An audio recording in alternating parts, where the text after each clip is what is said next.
The rain had been coming down since early morning, but around sunset it began to fall harder fast enough to turn the narrow streets of the old neighborhood into streams of glistening water.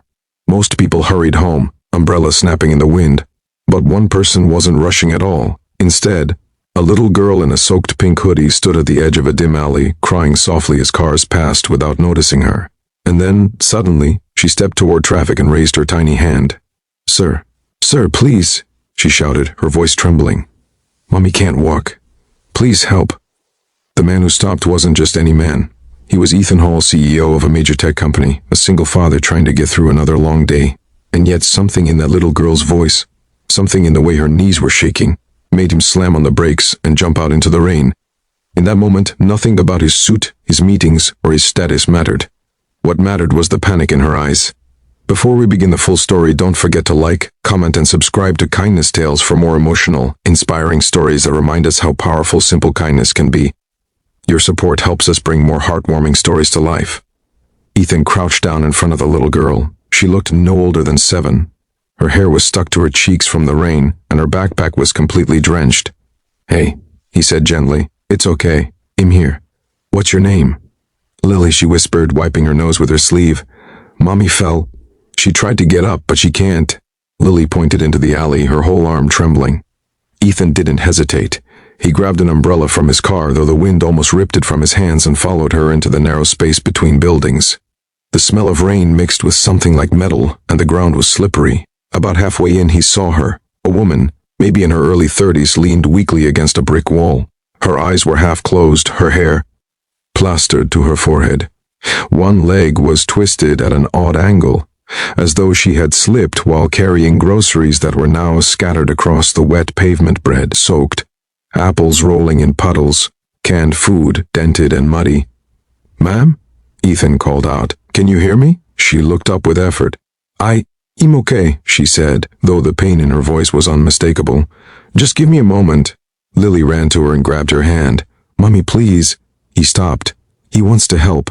Ethan knelt beside them. He could see she wasn't going to walk anywhere, not with that leg. And the alley was too narrow for an ambulance stretcher. She needed real help, not comforting words. "Don't move," he said softly. "I'm going to get you out of here." No, sir, please." "I don't want to trouble anyone," she whispered, trying to push herself up, only to wince and fall back. "You're not troubling anyone," he said firmly. "You're hurt. That's enough reason." He gently slid one arm under her shoulders, the other beneath her knees. She tried to protest, but her strength gave out, and she rested her head against his chest. Lily followed closely, clutching her mother's purse and the single apple shed saved from the ground. Ethan carried the woman out of that narrow alley as the rain poured down, feeling every tremor of pain that shook her body. She weighed almost nothing, and yet the moment felt heavy, like it mattered in a way he didn't yet understand. When they reached his SUV, he set her carefully in the passenger seat. "Hospital?" he asked. She hesitated. I don't have insurance right now," she said quietly, eyes filling with embarrassment. "I just need to go home. It'll be fine there."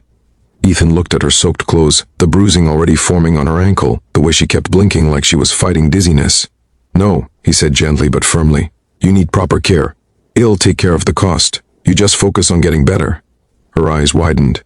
"Sir, you don't even know us. Sometimes you don't need to know someone to care," he said. "Sometimes you just help because you're human." She didn't argue again. At the hospital, things moved quickly. Doctors examined her, took scans, and confirmed she had a severe sprain, dehydration, and exhaustion. She would need a few days of rest and someone to help her move around. While the doctors worked, Ethan sat in the waiting room with Lily, offering her hot chocolate from a vending machine. She held the cup with both hands, blowing on it so she wouldn't spill. "You're very brave," he told her. She shook her head. "Mommy's the brave one. She works all the time. She's tired a lot.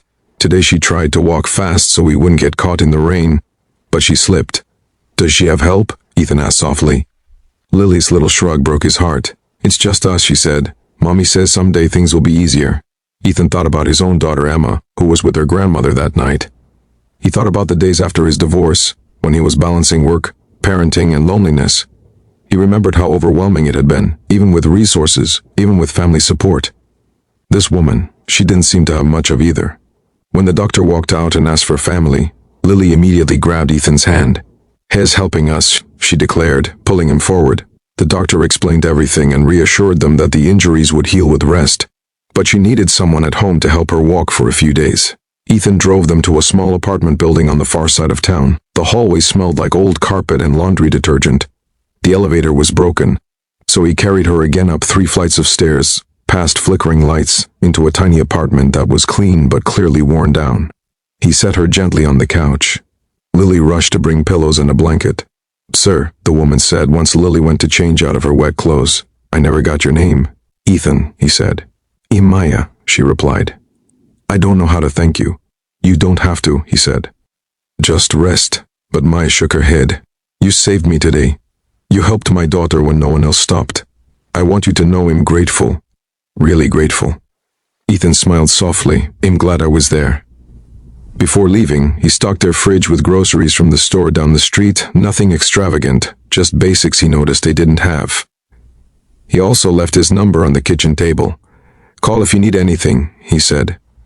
Maya tried to argue, but he gently raised a hand. "Just let someone help you for once." She blinked fast, holding back tears. "Okay." For the next few days he checked on them. Sometimes he dropped off food, sometimes medicine. Sometimes he just talked with Lily while Maya rested. His daughter Emma even joined him once, and she and Lily became instant friends. Maya slowly regained strength. She laughed more. She smiled more. She carried herself differently, not like someone barely surviving, but like someone finally seen. One afternoon, when Ethan came by with soup, Maya looked at him with a softness he hadn't expected. "You didn't have to do any of this," she said. "But because you did, I'm not afraid anymore. I feel like life isn't so heavy. Thank you." He shrugged lightly. "Kindness doesn't cost anything." Maya shook her head. "No, but it means everything." Lily hugged him around the waist, squeezing tight. "Sir, when I grow up, I want to help people like you do." Ethan swallowed around the sudden warmth in his chest. "That's the best dream you could ever have," he said. The day Maya finally walked on her own again, she insisted on cooking dinner for Ethan and both of their daughters. The apartment filled with laughter, warm food, and something that felt a lot like hope. And as they sat together around the small kitchen table, Ethan realized something quietly profound. Sometimes kindness doesn't just help someone through a hard moment. Sometimes it builds a bridge, a connection, a new beginning. Sometimes it changes the course of more than one life. And all it takes is stopping just once when someone calls out for help. Kindness may seem small, but the impact can be enormous. When we take the time to care for a stranger, to show compassion, or to say, "You don't have to go through this alone," we add more good to the world than we will ever fully understand.